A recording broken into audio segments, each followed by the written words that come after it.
How I boost my Wi-Fi on Android. So if you want to boost your Wi-Fi on your Android, then what you need to do is first you need to open up your settings.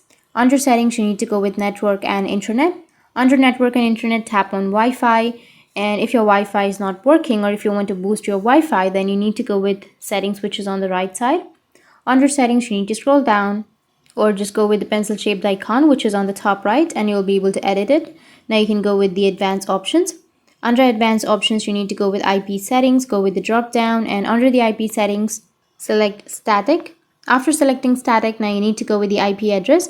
Under IP address, you need to enter 192.168.1.126.